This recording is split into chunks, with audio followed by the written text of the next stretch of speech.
क्या आप लोगों को पता है ये इक्वेशन बिल्कुल सही है? मैं कब हो गया ये?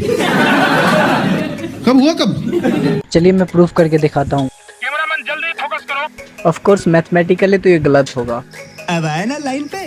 बट एक तरीका है जिससे हम इसको सही प्रूफ कर सकते हैं। अबे साले। और वो तरीका है कंप्यूटर साइंस। चलिए मैं बताता हूँ आप लोगों को।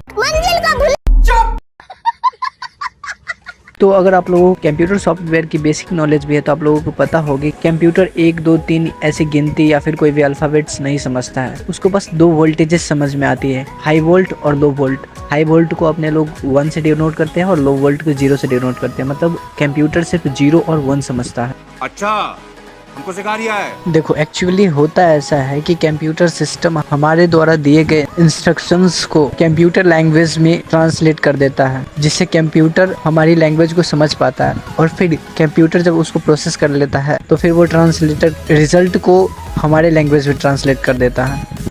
ये तो लेटेस्ट न्यूज़ है। हमारा कंप्यूटर सिस्टम डिज़ाइन ही ऐसा होता है कि नॉर्मल यूज़र को इन सब से कोई मतलब नहीं होता। वो बस अपने इंस्ट्रक्शन देते हैं, अपना रिजल्ट लेते हैं और बस खाना पीना खाते हैं और सो जाते हैं। अरे तो आपको जो इक्वेशन दिख रहा है उसमें 1 + 1 = 10 नहीं है। ये क्या बात करता है यार? इसमें 1 + 1 = 1 and 0 है, जिसका मतलब होता है 2।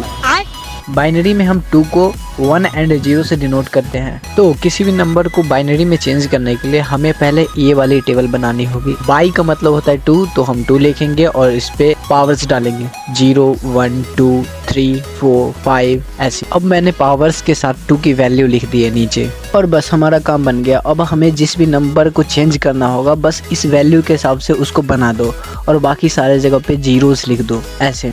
यहाँ पे मुझे 0 बनाना था तो सब में मैंने 0 0 लिख दिया। अब 1 बनाना है तो 1 वाले को ले लेंगे और बाकी सब में 0 लिख देंगे। इस हिसाब से हमें जब 2 बनाना होगा तो 2 वाले कॉलम में सिर्फ 1 लिखेंगे और बाकी सारे में 0 0 डाल देंगे। तो इस हिसाब से 2 का कन्वर्जन हो जाएगा 1 0 और इसके पीछे भी 0 0 0 रहेंगे। अब जैसे हम मैथमेटिक्स में भी किसी भी नॉन जीरो नंबर के पीछे वाले जीरोस को कोई वैल्यू नहीं देते, वैसे यहाँ भी नहीं देंगे। तो हमारा 2 का बाइनरी हो जाएगा 1 and 0। भाई यही सब तो है जिसने मुझे कॉमर्स स्टूडेंट होते हुए भी एडिशनल में कंप्यूटर साइंस लेने पे मजबूर कर दिया था।